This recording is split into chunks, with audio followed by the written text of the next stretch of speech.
What's up, everybody? My name is Key Air, and you are watching the important things that really matter. Today, we are talking about part 2 of the series called Your Prenup Can Still Be Thrown Out. Your prenup can still be thrown out of court. And we're going to be specifically concentrating on the reasons why your prenup can be thrown out of court. Once again, I'm not an attorney. I'm not giving any legal advice, but what I am doing is giving you some observations, which a lot of people have seen for themselves also too. So once again, I'm not giving any legal advice. I'm not giving any legal advice. But I am giving you some suggestions. I'm presenting some information to you so that you can make a very, very well thought out plan as to whether you want to get married or not.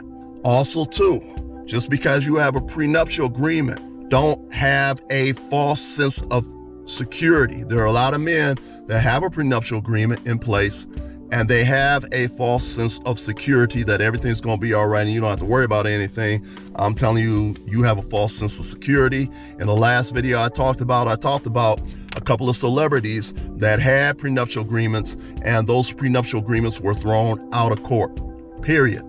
They had a false sense of security that prenuptial agreement was going to help them out, and the prenuptial agreement didn't do anything for them.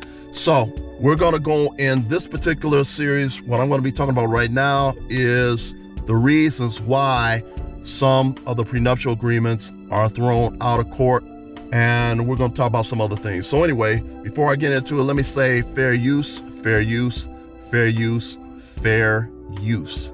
Would you please like? Would you please share? And would you please subscribe? Would you please like? Would you please share? Would you please subscribe? And let's get into it. Well, I'm going to be talking about some of the reasons. There was this particular athlete. You can learn a lot from this story. And I think this is the reason why this particular athlete had made some videos on this and put these videos online to help some men. Some men don't listen too well. So I'm going to tell you in another way as to why you should listen to this particular guy, because I don't remember what the athlete's name was, but he did do a video on this, and he talked about what happened to him. You have to be the type of man to be able to learn from your own mistakes, okay? Learn from your own mistakes and learn from other people's mistakes. You follow what I'm saying? Now, what are some of other people's mistakes? Well, I'm about to tell you. There was this particular athlete. He was about to get married. Now, when the story started, this story started out probably a year in advance before the wedding date. Now, once again, this started out a year in advance before the wedding date. Now, all during this time, for this time period, year and a half, what has happened during this time period is that this particular athlete kept asking his fiance to go ahead and sign his prenuptial agreement. Go ahead and sign his prenuptial agreement. So we had already started out a year and a half in advance. She'll, oh yeah, okay, I'm gonna sign it, I'm gonna sign it. Okay, I'm gonna sign it. Okay, well, we're already a year and a half out, all right? Well, now months then went past. Now you down to the 8th month. The man is still asking the fiance, would you sign a prenuptial agreement? Some more months then pass. The man is asking the person, are you gonna sign a prenuptial agreement? When are you gonna sign a prenuptial agreement? Over and over again, he was asking her. Now you down to 6 months. Now you down to 3 months. Now, when we first initially started out, the man started asking his fiance to sign a prenuptial agreement a year to year and a half out before the wedding day. Now you down to 3 months.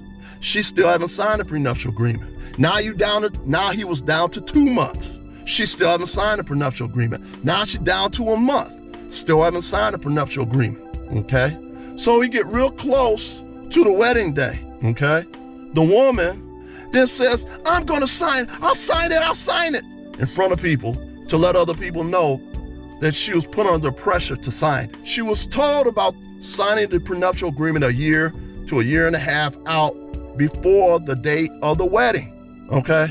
She waits, puts on a show in front of everybody. Then this athlete started getting pressure from other people in the church, started getting pressure from some family members. Just go ahead and just notice how he's now being put under pressure by the people in the church, other family members. But you know what the guy did? He did a very, very, very smart thing. No, don't sign it, telling her. Now, I've been asking you for the last year and a half to sign this prenuptial agreement. You told me you were going to sign the prenuptial agreement. You didn't sign the prenuptial agreement all during this time. He had all these people putting pressure on him to get married without having the prenuptial agreement signed. And now she's going to sign it. Well, what has taken place is that now she can say that she's been put under pressure to sign it, and she signed it against her will. Now, if he had went ahead and married her, even with the prenuptial agreement, she could have stated that she was put under pressure, also put under duress to sign this prenuptial agreement. Then it makes him look bad because it made him look like you waited with all these people that flew from out of town and came in town to watch the wedding. And now you put this prenuptial agreement in her face and say, here, sign this. That's what she was trying to make it look like that way. When in actuality, the man had been trying to get his fiance a year to a year and a half before the wedding to sign a prenuptial agreement. So basically, in a nutshell, even if she signed it then and they get married and they get a divorce, she can always tell the judge she was under duress. She was under pressure to sign something that she didn't want to sign. And she could always say, well, I signed it the day of the wedding. So that would have been a guarantee that the judge would have took the prenuptial agreement and threw it out the window, threw it out of court. And a lot of people would agree. Oh, well, you were put under duress. You were put under pressure to sign this at the last minute. So what is the point that I'm making? Is that this is one of the reasons that your prenuptial agreement can be thrown out, under duress, under pressure. So if you have somebody sign a prenuptial agreement the day of the wedding, a month before the wedding, 2 or 3 months before a wedding, maybe even up to 6 months before the wedding, they may take your prenuptial agreement and throw it out the window, even if it's already signed. Now, these are things you need to take into consideration. This is just one of the reasons. Another reason why your prenuptial agreement can possibly be thrown out of court is they can say that you didn't keep your prenuptial agreement updated on a regular basis, okay? That could be a reason. But then nobody told you were supposed to be keeping it updated on a regular basis. Another reason why your prenuptial agreement might get thrown out of court. Do you have any children by the woman? If you have any children by the woman, your prenuptial agreement can be thrown out of court. If you have any children by the woman that you are about to marry, or this might even be after the fact, you had some children after you got married to her, your prenuptial agreement may get thrown out of court for that. Then also too, one of the things that you need to keep in consideration, which is a very, very important point, your prenuptial agreement can be just thrown out for no particular reason. Judge just may choose, just throw your prenuptial agreement out. And he don't necessarily have to give you a reason. So if you go to anybody talking some stuff about, oh, we can put together an ironclad prenuptial agreement for you, you won't have to worry that there's a gun hanging over your head, a gun pointed at you, because the marriage has been now weaponized against the men. Nobody can guarantee that. Then you can spend a bunch of money, like I said in the last video. You can spend a bunch of money on your prenuptial agreement, and like look at a couple of celebrities recently within the last 5 or 10 years whose prenuptial agreements were thrown out, weren't even allowed in the court.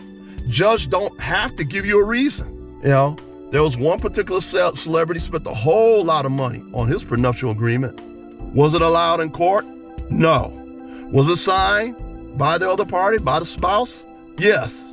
Follow me? So, and the guy who's a celebrity spent a whole lot of money on that prenuptial agreement. So anyway, I want you to take these things in consideration when you think that your prenup is going to take pressure off you. It's not. Unfortunately, marriage has been weaponized. And because marriage has been weaponized, it's literally like the spouse can hold a gun and let you know at any point in time, you don't make me happy, I ain't pull that trigger. Take half all your stuff. It's really, really a shame because, it puts men in a position where you literally feel like you're sleeping with the enemy. You're sleeping with one eye open, okay? Scared. Like I stated before in one of the previous videos, in the last video I did, there's a couple of male TV talk show hosts, and you can tell by the way they talk about women's issues that they are simps, serious simps. And they also know that gun is pointed at them, and that at any particular point in time, their wives can pull the trigger and take half their stuff. And they may have spent years and years building and accumulating all that wealth that is now going to be taken from them. So I'm telling you right now, it's a real mess up situation to be put in. Even after you married somebody, the men are walking around in fear. It's not a good thing in the least bit. So I wanted to bring these things up to you. And let you think about what could possibly happen if you happen to get married, and even when you do have a prenuptial agreement, you thinking that everything's going to be all right, you can still get hit. You hear me? So anyway, I just want to tell you that. I want you to also look down in the description box below at the Child Support Hustle, so you can get a lot of good information from the other videos. The links are in the description box below. The links, all you gotta do is click on them, and you need to look through all those videos also too, about various ways that you can get caught and hit on a regular basis, on a monthly basis for child support. All right, so please like, please share, please subscribe, and peace.